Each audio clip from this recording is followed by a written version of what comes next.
नमस्कार स्टूडेंट्स, उम्मीद है सब ठीक होंगे। हमने मैनेजमेंट अकाउंटिंग की एक लेक्चर सीरीज शुरू की हुई है और पिछली बार हमने फाइनेंशियल स्टेटमेंट एनालिसिस का चैप्टर कंप्लीट किया था। बीच में हम आपसे रूबरू नहीं हो सके कुछ कारणों की वजह से, लेकिन डॉक्टर अमरिंदर जी लगातार आपके लिए दूसरे सब्जेक्ट्स के लेक्चर लगातार वो डालते रहते हैं। उनके इरादे काबिल तारीफ़ हैं, इसलिए आप लगातार हमारे कांटेक्ट में रहें, लगातार हमारे संपर्क में रहें। इस चैनल को ज़्यादा से ज़्यादा सब्सक्राइब करें और शेयर भी करें। तो आज हम पढ़ेंगे अंडरस्टैंडिंग फाइनेंशियल स्टेटमेंट्स। मैंने कहा था कि फाइनेंशियल स्टेटमेंट्स एनालिसिस को समझने से पहले फाइनेंशियल स्टेटमेंट्स होते क्या हैं ये हमें पता होना चाहिए। तो फाइनेंशियल स्टेटमेंट को समझने से पहले मान के चलते हैं कि आपका बिजनेस एक फ्रूट बीयरिंग बिजनेस है। आपने पेड़ इसलिए लगाया कि वहाँ से फ्रूट मिल सके। आपने मान के चलो कि एक एप्पल का पेड़ लगाया और आप हर साल ये देखना चाहोगे कि उसे कितनी पैदावार हुई। तो सेम उसी तरीके से आपका बिजनेस भी हर साल एक पैदावार, या हम कह सकते हैं कि एनुअल यील्ड प्रोड्यूस करता है। जिस तरीके से एप्पल के पेड़ ने एक साल में कितने फ्रूट, उसे आप क्विंटल्स में या केजी में आपने उसको रिकॉर्ड किया होगा, नोट किया होगा। तो उसी तरीके से आप ये देखना चाहोगे कि हमारा बिजनेस ने कितना यील्ड प्रोड्यूस किया है, और जितना यील्ड प्रोड्यूस किया है आप उसे इनकम स्टेटमेंट में लेके जाते हो। तो इनकम स्टेटमेंट क्या है? इनकम स्टेटमेंट यही जानना है कि हमारा बिजनेस प्रॉफिट कमा रहा है या नहीं कमा रहा, क्योंकि हम प्रॉफिट मेकिंग ऑर्गेनाइजेशंस की बात कर रहे हैं। आपने एक बिजनेस सेटअप ही क्यों किया? ताकि वहाँ से प्रॉफिट हो सके। अब ये जानना ज़रूरी है कि हमें प्रॉफिट हुआ या नहीं हुआ। कैसे पता चलेगा? ये पता चलेगा हमें इनकम स्टेटमेंट से। लेकिन इनकम स्टेटमेंट, या हम कह लें इनकम, वो हमेशा एक सा नहीं रहेगा। ये हर साल बदलता रहता है, वक्त एक सा नहीं रहता। कभी हो सकता है कि आपको बहुत ज़्यादा इनकम मिल जाए, कभी हो सकता है कि आपको कम इनकम मिले, और कभी आप माइनस में भी जा सकते हो। तो आपकी जो इनकम स्टेटमेंट है, हाँ, हमारी इनकम स्टेटमेंट हर साल 0 से शुरू होती है, और इस इनकम को हम सिंपली, जो भी हमारी इनकम हमें मिली उसे हम यील्ड या एनुअल यील्ड कह सकते हैं। अब आप यहाँ पर देख सकते हो, आपके सामने एक एग्जाम्पल है, ऑलिव ट्री विनरे।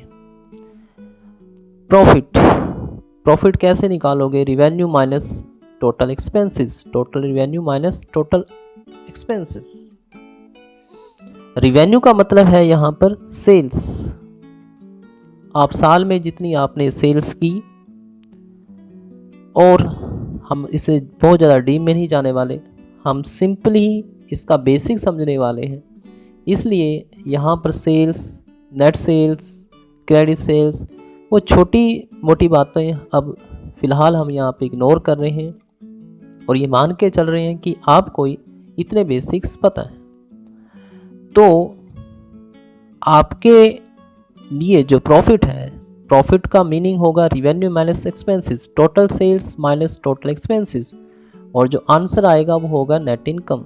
लेकिन अभी जैसा कि हमने माना, ये जो नेट इनकम है ये नेट लॉस भी हो सकता है, ये लॉस भी हो सकता है, क्योंकि अभी हमने देखा कि वक्त एक सा नहीं रहता। कभी किसी साल बहुत ज़्यादा फ्रूट, अच्छा सीजन है तो फ्रूट की पैदावार ज़्यादा होगी। सीजन अच्छा नहीं, तो हो सकता है फ्रूट की पैदावार अच्छी ना हो और किसी साल आपके पेड़ बिना फ्रूट के भी रह सकते हैं। सेम उसी तरीके से आपके बिजनेस को काफ़ी ज़्यादा प्रॉफिट भी हो सकता है, अनएक्सपेक्टेड प्रॉफिट भी हो सकता है, एक नॉर्मल प्रॉफिट भी हो सकता है और कभी आप लॉस में भी जा सकते हो। अब इस प्रॉफिट का आप करते क्या हो? आमतौर पर जैसा आपने देखा होगा कि आपके पास जो इनकम आती है आप उसे संभाल के रखते हो और आपने बुजुर्गों से सुना होगा जितना आप बचत अपने पास रखते हो आज के टाइम में वो कल आपको फ़ायदा देगी। सेम उसी तरीके से हमारा जो बिजनेस है जो नेट इनकम कमाता है वो नेट इनकम आपकी दो हिस्सों में हम बांट सकते हैं। या तो हम ओनर्स शेयर होल्डर्स उनके बीच में बांट सकते हैं या फिर हम उस इनकम को अपने पास रख सकते हैं या कुछ हिस्सा शेयर होल्डर्स के बीच में बांटेंगे अगर कंपनी है। अगर आपकी इस कम फर्म है तो हम ओनर्स को वो प्रॉफिट का हिस्सा दे सकते हैं या फिर प्रॉफिट का कुछ हिस्सा हम अपने पास संभाल के रख सकते हैं। और जो प्रॉफिट बांटा नहीं गया उसको हम बोलते हैं रिटेन्ड अर्निंग और ये रिटेन्ड अर्निंग हमारी कैपिटल का हिस्सा बनती है और इसे हम बैलेंस शीट में दिखाते हैं। तो इसलिए जितना आपके पास आपके खुद का पैसा होगा उतना ही आपको उधार लेने की कम ज़रूरत पड़ेगी। इसलिए जो रिटेन्ड अर्निंग है ये आपके बिजनेस की स्ट्रेंथ की तरफ इशारा करता है।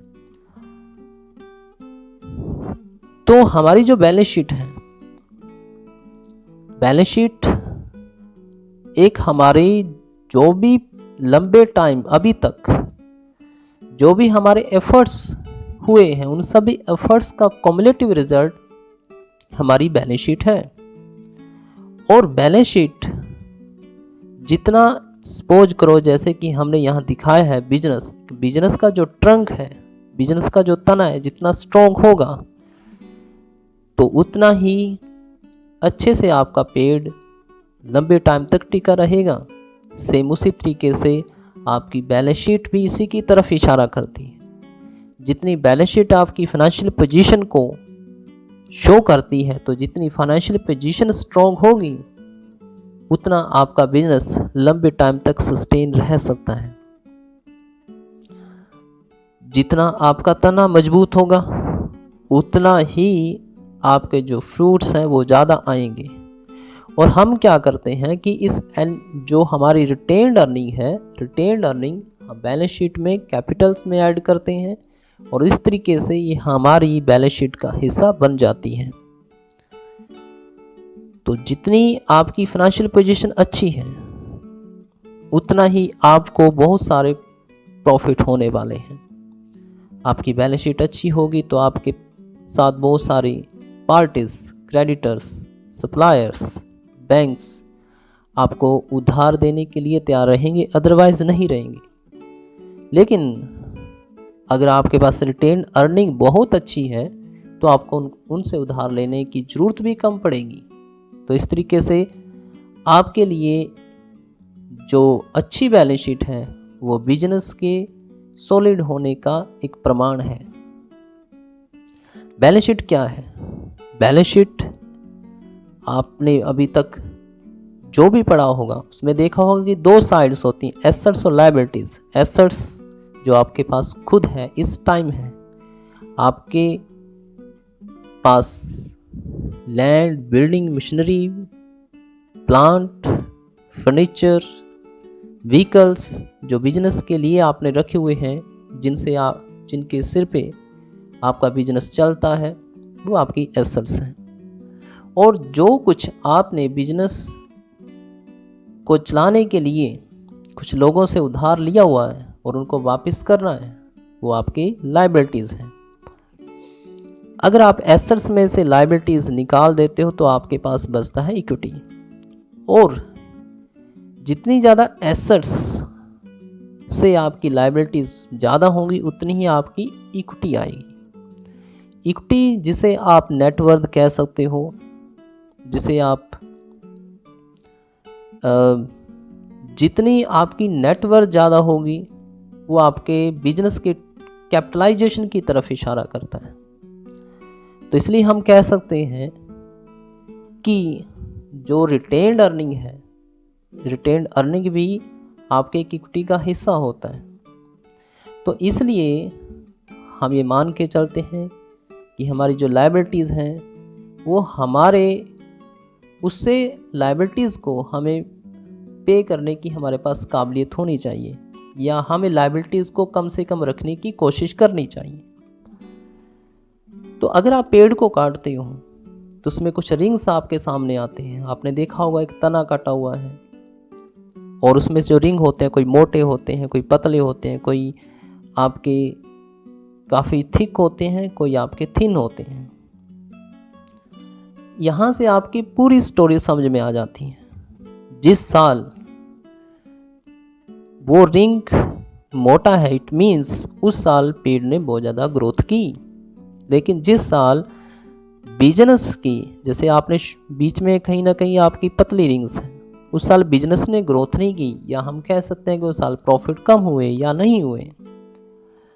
तो इसलिए हमारी जो बैलेंस शीट है, ये पूरा जो ट्रंक बनता है हर साल इनसे जुड़ के बनेगा। आपका जितना ट्रंक मोटा होगा, इट मीन्स क्या है कि आपके बिजनेस ने प्रॉफिट्स अच्छे कमाए हैं।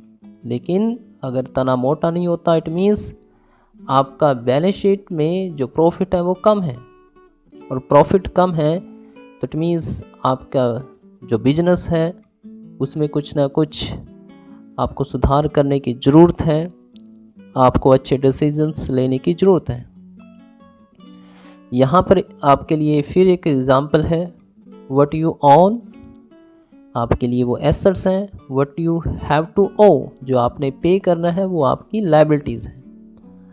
और इन दोनों में से अगर आप एसेट्स माइनस लायबिलिटीज़ कर देते हो तो आपके पास आता है शेयर होल्डर्स इक्विटी।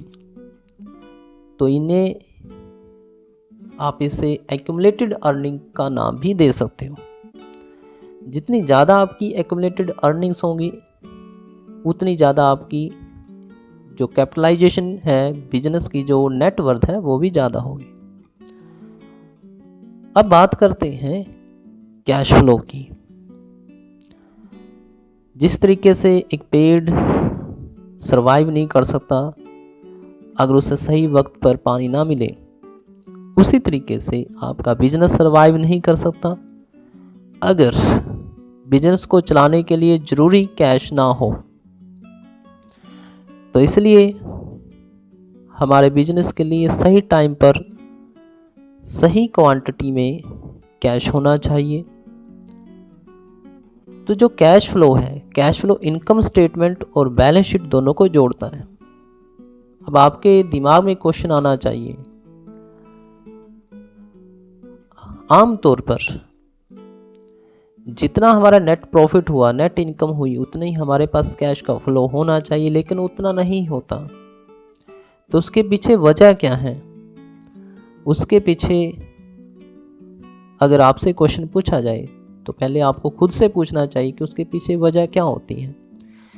कोई भी स्टूडेंट्स उतनी अच्छे से सीखेगा अगर वो हर एक चीज़ के पीछे वाई लगा के देखेगा कि ऐसा क्यों। तो यहाँ पर स्टूडेंट्स बहुत सारे रीजन हो सकते हैं। आपके ऐसी कुछ इनकम हो सकती है जो अभी नहीं मिली लेकिन मिलने वाली थी, या फिर दूसरी तरफ हो सकता है कि आपके लिए जो इनकम है वो कैश में पूरी तरीके से कन्वर्ट नहीं हो पाई।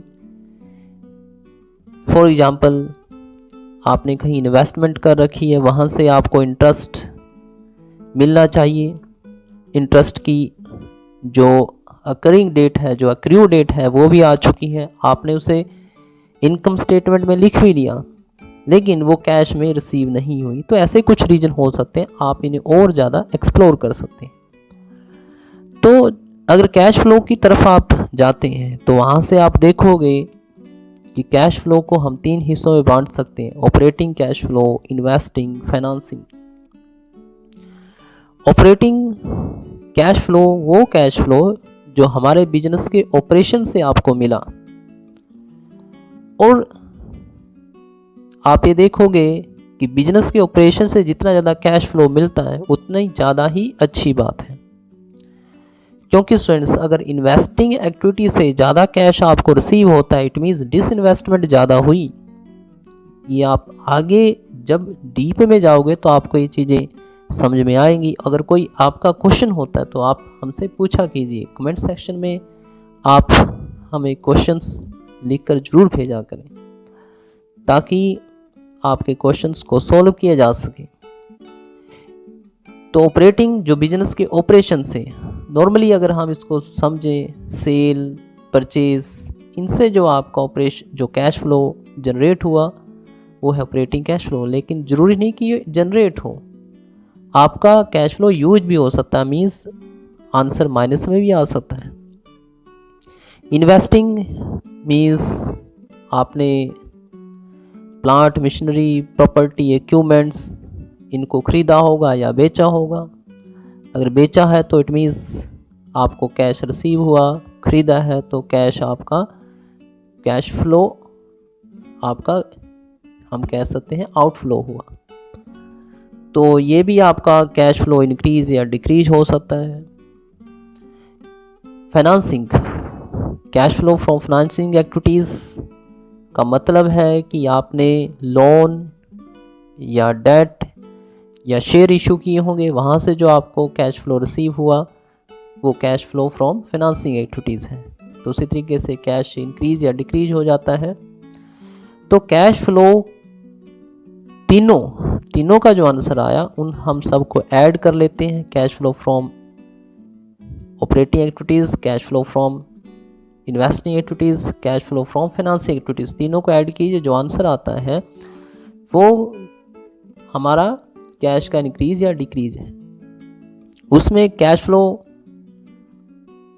का जो बैलेंस है, ओपनिंग बैलेंस है हमारी बैलेंस शीट का कैश फ्लो का, वो ऐड कीजिए और जो आंसर आएगा वो हमारे पास कैश का इस साल का क्लोजिंग बैलेंस ऑफ कैश आना चाहिए।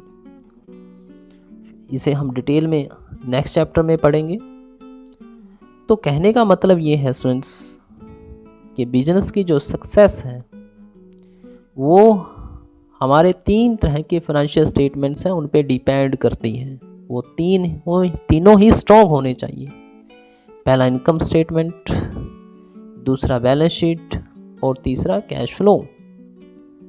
हमारी इनकम हर साल बढ़ती होनी चाहिए या हम उसे तभी इनकम स्टेटमेंट को स्ट्रॉन्ग मानेंगे अगर आपको लगातार अच्छे प्रॉफिट्स होते हैं, बैलेंस शीट अच्छी तो है, अगर आपकी फाइनेंशियल पोजीशन मीनिंग सॉल्वेंसी आपकी अच्छी है, आपकी एसेट्स स्ट्रॉन्ग हैं और कैश फ्लो आपको टाइमली कैश मिल जाता है और आपके पास कैश फ्लो को जनरेट करने वाली एक्टिविटीज़ वो काफ़ी स्ट्रॉन्ग हैं, तो ही इन तीनों से मिलकर आपका बिजनेस, आपके बिजनेस की सक्सेस इन तीनों पे डिपेंड करेगी।